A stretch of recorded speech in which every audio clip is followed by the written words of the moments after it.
Our story begins with Dagon, a regular student at an ordinary school. However, due to his small stature and gentle nature, Dagon became the target of bullying by the mischievous kids in his class. At first, when erasers would suddenly fly at him, Dagon thought it was just a coincidence. Oh, I think I accidentally threw an eraser at you. Sorry, I meant to throw it to the person sitting in front of you. The kids would laugh and explain insincerely. However, Dagon noticed that there was no one sitting in front of him. It was then that he began to realize something was wrong. Realizing it was one thing, but standing up for himself was another. The gun chose to remain silent and endure, but that only gave the bullies more confidence to continue. Erasers kept flying at the gun's head, making it impossible for him to focus on his studies. People often say a moment of patience is worth 9 moments of peace, but how long could anyone tolerate it? After a short time of suppressing his feelings, Dagon finally turned around and boldly demanded that the bullies stop his malicious joke. To his surprise, instead of feeling remorse, the bully acted arrogantly and insolently, making the atmosphere between them more tense than ever. To him, the fact that Dagon dared to speak out in opposition was utterly unacceptable. To preserve his pride, he didn't think he needed to listen to Dagon. On the contrary, when he saw Dagon approaching with an angry expression, he became even more furious. Dagon, feeling anxious about the tense situation, tried to explain that he just wanted peace and had no intention of offending or opposing anyone. But someone like him, a petty person, only knew how to strike instead of speak. Rather than listening, he no longer threw an eraser, but directly threw his hand at Dagon's face. Realizing things were escalating, Dagon tried to apologize to ease the situation. However, the bully had no intention of stopping. He continued to attack relentlessly. The students around them just stood and watched, treating it like a spectacle, completely indifferent to the violence unfolding. It wasn't until the teacher entered that a new student hurriedly ran over to try and intervene. Dagon silently thought that he had finally been saved, but the reality was completely different. Despite Dagon's attempts to seek help and signal the teacher, she just turned a blind eye and coldly said, "Both of you should stop this childish behavior." Those words felt like a bucket of cold water poured over Dagon's flickering hope, making him realize that even the adults weren't on his side. Surprised, stunned, and completely shocked were the emotions that Dagon experienced. He couldn't believe that his teacher viewed what had just happened in front of her eyes as merely a joke. The hope of being helped was now shattered. Pleading for the bully to stop had no effect, and expecting help from anyone else was hopeless. The only thing Dagon could do at that moment was to grit his teeth and endure.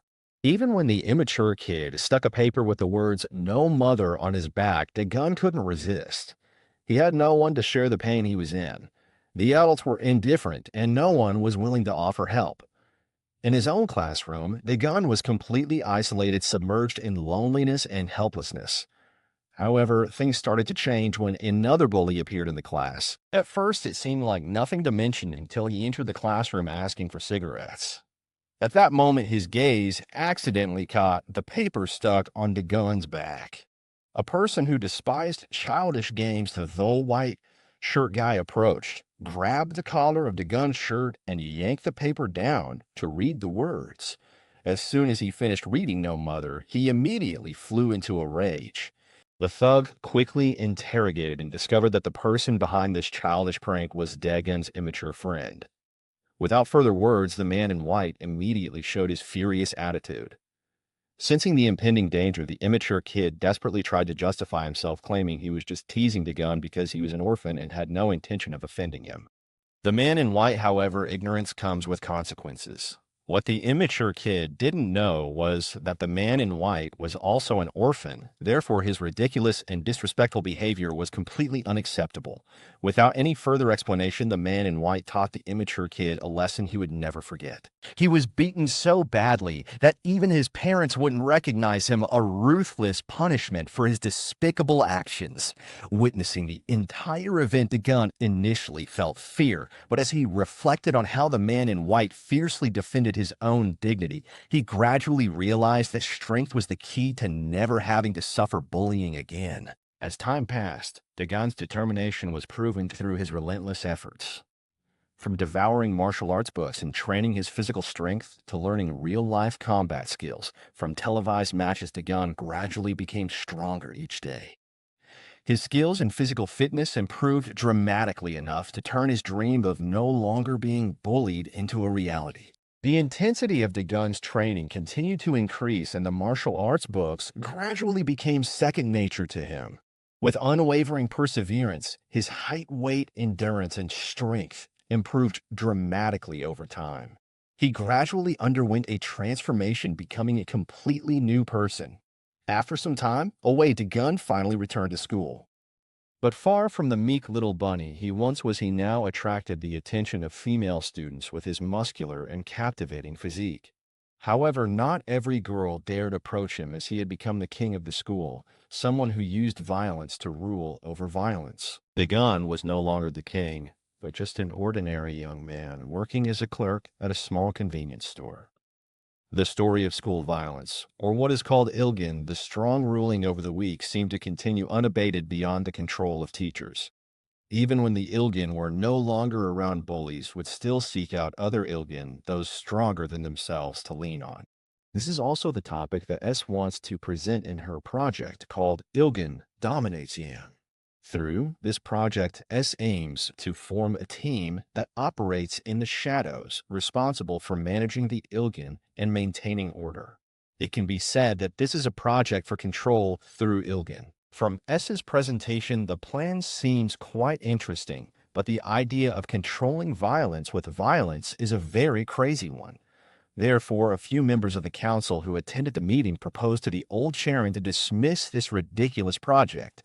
However, the old chairman seemed uninterested in whether S's plan was truly a bad idea or not. After hearing what his employees had presented, he just wanted to know if anyone was capable of taking over Ilgin. Back to Dagon. Although the part-time job he holds is fairly stable, Dagon still feels incredibly frustrated. He can't even focus on his work and has to endure the constant moral lectures from the old shop owner all day long, to the point that it makes him sick. In fact, Dagon wouldn't have found himself in this situation if he hadn't dropped out of school. But now, even though he regrets it, he can't go back. That's why at this moment, he desperately wants to find somewhere to clear his mind. The scene shifts to an alley near the convenience store where Dagon works. As usual, the bullies drag another unfortunate soul into the alley to rob them. For the weak student, they were like sharks, but to someone stronger, the heavily tattooed young man and his companions were nothing more than mudfish. That's why when hearing the senior tell them to stop and order them to buy some cigarettes, the tattooed young man and his girlfriend immediately obeyed without daring to say a word back to Dagon. After having to listen to the shop owner ramble on with moral lessons, he finally got a moment of peace, but it didn't last long. When the other two entered, the shop owner immediately broke into a cold sweat, making an excuse to check the staff room and the accounting books to sneak away, leaving Dagon alone at the register. Dagon had just faced off against two truly immature kids. As soon as he saw them, he recognized them as high school students. When they asked to buy cigarettes, Dagon sensed something wasn't right and asked for ID. Of course, as students, they had none.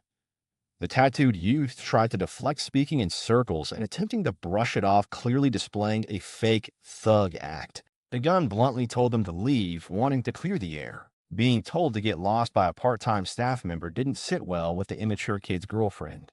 She immediately went into girlfriend mode, threatening Dagon. The tattooed young man joined in, tossing money in front of Dagon while playing the role of both provocateur and audience. It had been a long time since Dagon had encountered such disrespectful brats. Deep down, he wanted to punch the arrogant kid in the face, but for the sake of his livelihood, he remained polite and asked the young man to show his identification. Upon hearing this, the fake thug not only ignored him, but shamelessly grabbed 2 more bottles of liquor to impress his girlfriend. Annoyed, Dagon demanded that he stop the charade immediately. Yet, even for something as simple as buying cigarettes and alcohol, the immature kid became reckless, grabbing Dagon by the collar and shouting, "Do you know who my father is? You better lower your tone or I'll break your jaw so you can't brag anymore." Watching from behind the bar, owner, aware that the tattooed youth was no saint, quickly rushed out to intervene. To avoid unnecessary trouble and knowing he couldn't reason with the immature kid, the owner apologized and suggested Dagon step outside to settle the matter, preventing it from affecting the other customers. Hearing that, although he didn't like how the boss allowed things to continue, Dagon had no choice but to face the immature kid. The little brat thought that now they were outside Dagon would change his attitude, trembling and weak. The brat puffed up his cheeks, narrowed his eyes, and threatened in a harsh voice. "Hey, you little dog, repeat what you just said. We're outside now. Do you want me to beat you to death?" "Damn it, if you get beaten here, no one will be able to protect you, you lowly part-timer." But life never plays out the way the weak expect. Not only did Dizon not care about the threats, but on the contrary, he remained incredibly calm and cool as he ordered the brat, "Take your hands off my collar." He bluntly gave him 3 seconds to comply. Hearing this, the brat's girlfriend burst out laughing as though it was the most ridiculous joke she had ever heard.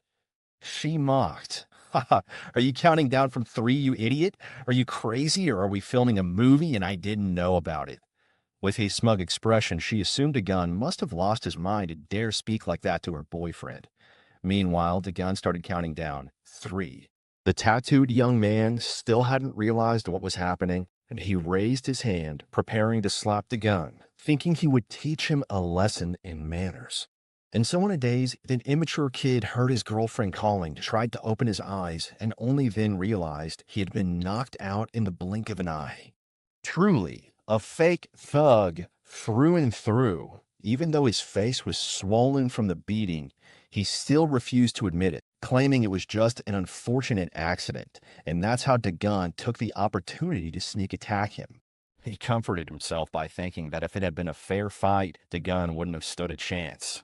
While still bragging loudly, the immature kid didn't forget to signal his girlfriend to go get more people. However, since she couldn't hear him clearly, she asked him to speak louder. Hearing this, he yelled at her, cursing her out and telling her to go bring more people to gang up on Dagon. After being yelled at, she angrily stormed off to call her friends. Dot, on the other hand, the immature kid began to act all high and mighty, arrogantly asking Dagon, "Haha, loser, aren't you from this city? Do you know who I am?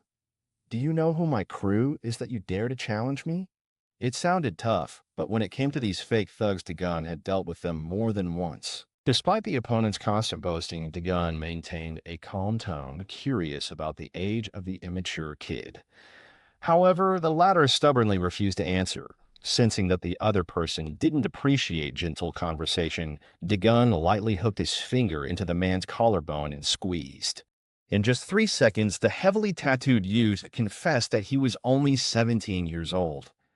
Even though the immature kid was screaming in pain, Dagon calmly threatened that if he ever came back to buy cigarettes again, he would make him unrecognizable to his parents. At that moment, his girlfriend arrived with a group of thugs. Although the immature kid seemed somewhat embarrassed when he saw his companions, Dagon remained completely at ease. To him, a few more chickens didn't make a difference. Dagon calmly asked, "Is everyone here now?" Still, no matter how he looked at it, Dagon couldn't believe the big guy in front of him was a high school student. He wondered to himself if the immature kid had called his uncle for backup. Hearing this, the chubby guy retorted, "I'm Dean, a student at Namdong High School," he said with a defiant tone. "I don't know who you are, but let me hit you first." As soon as he finished speaking, the fat young man, without caring who stood in front of him, attempted to charge forward and land a punch right into Dagon's face to teach him a lesson. However, with just a light caress of his cheek, the delusional young man found his mouth twisted and immediately collapsed onto the ground unconscious. His girlfriend, witnessing this, was utterly confused. How could a man as big as an ox fall to the ground after just one sudden blow? As for Dagon, with many tasks still ahead, he suggested, "I can't stay here any longer. You all go in and let's grab the goods quickly." Insulted, the fake big thugs, enraged, advanced, wanting to settle the score with Dagon. However, despite their intimidating appearance, their actual skills were too low to pose any real challenge. Dagon had no trouble handling each one. He continuously dodged their attacks, countering with swift and lethal strikes. Every move was precise, with no wasted punches. From blocks and dodges to jabs and hooks, The thugs kept rushing in, only to quickly find themselves gasping for air under Dagun's control. From behind, in an attempt to take revenge for the earlier slap from Dagun, the tattooed young man was about to use the bottle of liquor he had picked up to attack Dagun. However, when Dagun turned around, the immature kid was immediately met with a punch so powerful that he flew through the air like a kite in the wind, crashing hard into a corner of the wall. In less than 3 minutes, the fake thugs were all lying motionless on the ground. The leader, upon seeing this, immediately realized that such a powerful person could only be one person in this place. Not wanting to escalate the situation any further, the leader of the fake thugs softly greeted, "You were Senior Quan Gon, right? You used to attend the same school as me in the past, correct?" Upon hearing Daegun's name, the girlfriend next to him immediately recognized him as the one who had once led the Incheon area, a territory he had ruled during the bloody times 2 years ago, but was wiped out by Daegun in just a week. She had heard that being shot might be better than being beaten by Daegun, but she couldn't deny that he looked quite handsome. So just as expected, rumors are just rumors, right? Seeing Dagun, the leader immediately bowed his head, apologized, and promised not to repeat his actions, hoping that Dagun would forgive him and his underlings this time. Hearing it made his ears itch.